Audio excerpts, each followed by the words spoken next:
ओम श्री परमात्मने नमः। श्री शिव महापुराण शतरुद्र संहिता अध्याय 2 और 3।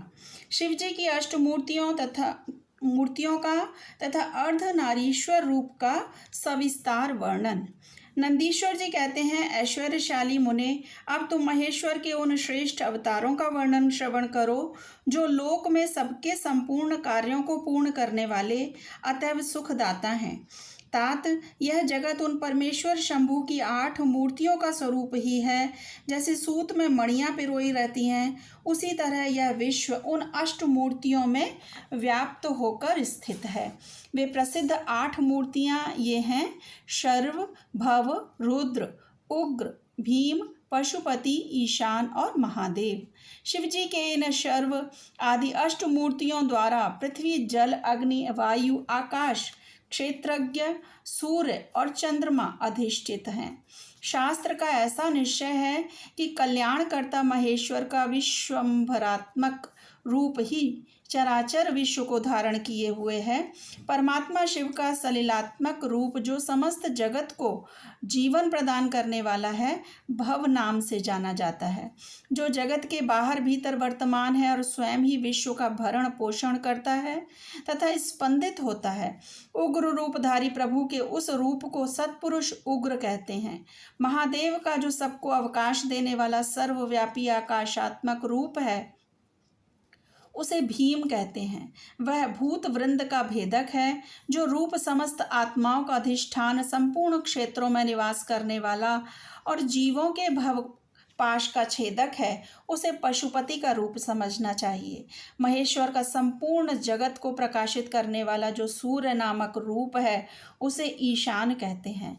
वह द्युलोक में भ्रमण करता है। अमृतमयी रश्मियों वाला जो चंद्रमा संपूर्ण विश्व को आह्लादित करता है, शिव का वह रूप महादेव नाम से पुकारा जाता है। आत्मा परमात्मा शिव का 8वां रूप है। यह मूर्ति अन्य मूर्तियों की व्यापिका है, इसलिए सारा विश्व भी शिवमय है। जिस प्रकार वृक्ष के मूल को सींचने से उसकी शाखाएं पुष्पित हो जाती हैं, उसी तरह शिव का पूजन करने से शिव स्वरूप विश्व परिपुष्ट होता है। जैसे इस लोक में पुत्र पौत्र आदि को प्रसन्न देखकर पिता हर्षित होता है, उसी तरह विश्व को भली भांति हर्षित देखकर शंकर जी को आनंद मिलता है। इसलिए यदि कोई किसी भी देहधारी को कष्ट देता है, तो निस्संदेह मानो उसने अष्टमूर्ति शिव का ही अनिष्ट किया है। सनत कुमार जी, इस प्रकार भगवान शिव अपनी 8 मूर्तियों द्वारा समस्त विश्व को अधिष्ठित करके विराजमान हैं। अतः तुम पूर्ण भक्ति भाव से उन परम कारण रुद्र का भजन करो। प्रिय सनत कुमार जी, अब तुम शिव जी के अनुपम अर्धनारीश्वर रूप का वर्णन सुनो।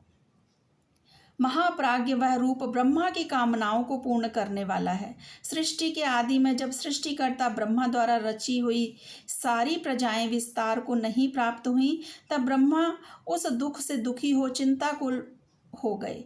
उसी समय यूँ आकाशवाणी हुई कि ब्रह्मन, अब मैथुनी सृष्टि की रचना करो। उस व्योम वाणी को सुनकर ब्रह्मा ने मैथुनी सृष्टि उत्पन्न करने का विचार किया, परंतु इससे पहले नारियों का कुल ईशान से प्रकट ही नहीं हुआ था। इसलिए पद्म योनि ब्रह्मा मैथुनी सृष्टि रचने में समर्थ न हो सके। तब वे यों विचार करके शंभु की कृपा के बिना मैथुनी प्रजा उत्पन्न नहीं हो सकती, तब करने को उद्यत हुए। उस समय ब्रह्मा पराशक्ति शिवा सहित परमेश्वर शिव का प्रेम पूर्वक हृदय में ध्यान करके घोर तप करने लगे। तदंतर तपोनुष्ठान में लगे हुए ब्रह्मा के उस तीव्र तप से थोड़े ही समय में शिवजी प्रसन्न हो गए। तब वे कष्टहारी शंकर पूर्ण सच्चिदानंद की कामदा मूर्ति में प्रविष्ट होकर अर्धनारी के रूप में ब्रह्मा के निकट प्रकट हो गए। उन देवादिदेव शंकर को पराशक्ति शिवा के साथ आया हुआ देख ब्रह्मा ने दंड की भांति भूमि पर लेटकर उन्हें प्रणाम किया और फिर वे हाथ जोड़कर स्तुति करने लगे। तब विश्वकर्ता देवादिदेव महादेव महेश्वर परम प्रसन्न होकर ब्रह्मा से मेघ की सी गंभीर वाणी में बोले। ईश्वर ने कहा, महाभाग वत्स, मेरे प्यारे पुत्र पितामह, मुझे तुम्हारा सारा मनोरथ पूर्णतया ज्ञात हो गया है। तुमने जो इस समय प्रजाओं की वृद्धि के लिए घोर तप किया है, तुम्हारे उस तप से मैं प्रसन्न हो गया हूँ और तुम्हें तुम्हारा अभीष्ट प्रदान करूँगा। यों स्वभाव से ही मधुर तथा परम उदार वचन कहकर शिवजी ने अपने शरीर के अर्ध भाग से शिवा देवी को पृथक कर दिया।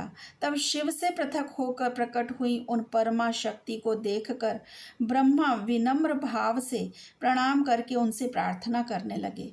ब्रह्मा जी ने कहा, शिवे, सृष्टि के प्रारंभ में तुम्हारे पति देवादिदेव परमात्मा शंभु ने मेरी सृष्टि की थी और मेरे द्वारा सारी प्रजाओं की रचना की थी। शिवे, तब मैंने देवता आदि समस्त प्रजाओं की मानसिक सृष्टि की, परंतु बार बार रचना करने पर भी उनकी वृद्धि नहीं हो रही है। अतः अब मैं स्त्री पुरुष के समागम से उत्पन्न होने वाली सृष्टि का निर्माण करके अपनी सारी प्रजाओं की वृद्धि करना चाहता हूँ, किंतु अभी तक तुमसे अक्षय नारी कुल का प्राकट्य नहीं हुआ है। इस कारण नारी कुल की सृष्टि करना मेरी शक्ति के बाहर है। चूंकि सारी शक्तियों का उद्गम स्थान तुम ही हो, इसलिए मैं तुम अखिलेश्वरी माँ शक्ति से प्रार्थना करता हूँ कि शिवे, मैं तुम्हें नमस्कार करता हूँ, तुम मुझे नारी कुल की सृष्टि करने के लिए शक्ति प्रदान करो, क्योंकि शिवप्रिय इसी की तुम चराचर जगत की उत्पत्ति का कारण समझो। वर देवेश्वरी, मैं तुमसे एक और वर की याचना करता हूँ। जगन माता, कृपा करके उसे भी मुझे दीजिए। मैं तुम्हारे चरणों में नमस्कार करता हूँ। वह वर यह है कि सर्वव्यापिनी जगत जननी, तुम चराचर जगत की वृद्धि के लिए अपने एक सर्वसमर्थ रूप से मेरे पुत्र दक्ष की पुत्री हो जाओ। ब्रह्मा द्वारा यूं याचना किए जाने पर परमेश्वरी देवी शिवा ने तथास्तु ऐसा ही होगा कहकर शक्ति ब्रह्मा को प्रदान कर दी। सुतराम जगन्मयी शिव शक्ति शिवा देवी ने अपनी भौहों के मध्य भाग से अपने ही समान प्रभावशाली एक शक्ति की रचना की।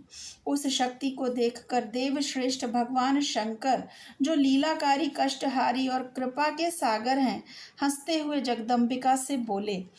शिवजी ने कहा, देवी, परमेष्ठी ब्रह्मा ने तपस्या द्वारा तुम्हारी आराधना की है, अतः अब तुम उन पर प्रसन्न हो जाओ और उनका सारा मनोरथ पूर्ण करो। तब शिवा देवी ने परमेश्वर शिव की उस आज्ञा को सिर झुकाकर ग्रहण किया और ब्रह्मा के कथानुसार दक्ष की पुत्री होना स्वीकार कर लिया। मुने, इस प्रकार शिवा देवी ब्रह्मा को अनुपम शक्ति प्रदान करके शंभु के शरीर में प्रविष्ट हो गईं। तत्पश्चात भगवान शंकर भी तुरंत ही अंतर ध्यान हो गए।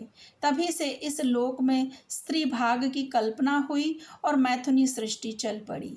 इससे ब्रह्मा को महान आनंद प्राप्त हुआ। तात, इस प्रकार मैंने तुमसे शिव जी के महान और अनुपम अर्धनारीश्वरनार्थ रूप का वर्णन कर दिया।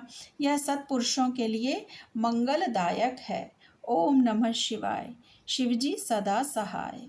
यदि आपको मेरा चैनल और मेरी वीडियोस पसंद हैं तो मेरे चैनल को लाइक करें और सब्सक्राइब करें। ओम नमः शिवाय।